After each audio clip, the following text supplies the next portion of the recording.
नमस्कार मंडळी, अर्चना लाईफस्टाईल या चॅनलमध्ये सर्वांचं मनापासून स्वागत आहे।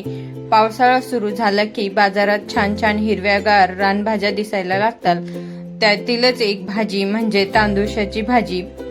ही भाजी पौष्टिक, आरोग्यासाठी फायदेशीर आणि चवीला एकदम भारी आणि अप्रतिम लागते। आता आपण तांदूळशाची भाजी बघणार आहोत। इथे स्वच्छ मी तांदूळशाची भाजी धुवून घेतलेली आहे। आज आपण अगदी कमी साहित्यात आणि झटपट पारंपरिक पद्धतीने सुकी भाजी तांदूळशाची बघणार आहोत। इथे मी कढई घेतली आहे, गॅसवर ठेवलेली आहे। त्यामध्ये तांदूळशाची भाजी टाकून घेऊया आणि 5 ते 10 मिनिटं उकडून घेऊया। त्यावर आता झाकण ठेवून दिलेले आहे। 5 मिनिटं झाले। आता भाजी व्यवस्थित परतून घ्यायची, म्हणजे वरची भाजी जी न शिजलेली आहे ते खाली जाऊन बसेल। आणि परत 5 मिनिटं परत झाकण ठेवून द्यायचं, म्हणजे वरची पण भाजी आपली मस्तपैकी उकडल्या जाईल।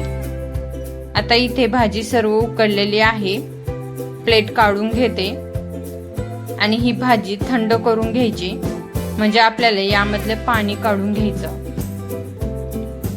आता माझी आजी अशाच पद्धतीने ही भाजी करत होती। त्यांना म्हणायचो की यामधले सर्व जीवनसत्व जातात, पण ती भाजी जर अशीच केली ना, थोडीशी तोंडाला अशी वेगळ्या प्रकारची चव येते। त्यामुळे आजी म्हणायची, अगं थोडंसं काही पाणी जाईल पण यामध्ये बाकीचं सत्व राहणार आहे, तर अशा पद्धतीने भाजी केलीस तर छान लागेल। त्यामुळे आपण आजीच्या पद्धतीनेच ही भाजी करणार आहोत। तर आता आपली भाजी मस्तपैकी उकडलेली आहे। इथे मी गॅस बंद करून देते आणि ही भाजी चाळणीत काढून घेते। चाळणीमध्ये थोडीशी थंड झाली भाजी की मस्तपैकी अशा प्रकारे पिळून घ्यायचं त्यातलं पाणी। आपल्याला पाण्यामध्ये धुवून घ्यायची नाही, आपल्याहून उकडलेली भाजी फक्त पिळून घ्यायची आहे। तर अशा प्रकारे भाजी छानपैकी पिळून घेतली। आता सर्व व्यवस्थित मोकळी करून घ्यायची आणि ही मोकळी केलेली भाजी आपण साईडला ठेवून देऊया आणि परत कढईमध्ये फोडणी देऊन घेऊया। आता इथे तुम्हाला खाली पाणी दिसत असेल, ते पाणी सूपला पण तुम्ही वापरू शकता, कारण की पाणी खूप पौष्टिक आहे। आता यामध्ये 1 माप तेल ओतून घेतले, त्यामध्ये थोडंसं लसूण टाकून घेतला, हिरवी मिरची 2-3 कट केलेली आहे ते टाकून घेतली। आपल्याला जास्त मसाल्याची भाजी जर खाऊन कंटाळा आला असेल तर ही भाजी तुम्हाला उत्तम पर्याय आहे। आता छानपैकी लसूण लाल झालेला आहे, त्यामध्ये आपण भाजी मोकळी करून घेतलेली आहे ती टाकून घेऊया। आणि ही भाजी खूप झटपट होते आणि खूप चवीला तर खूपच टेस्टी लागते। ज्यांनी खाल्ले त्यांना माहिती आहेच।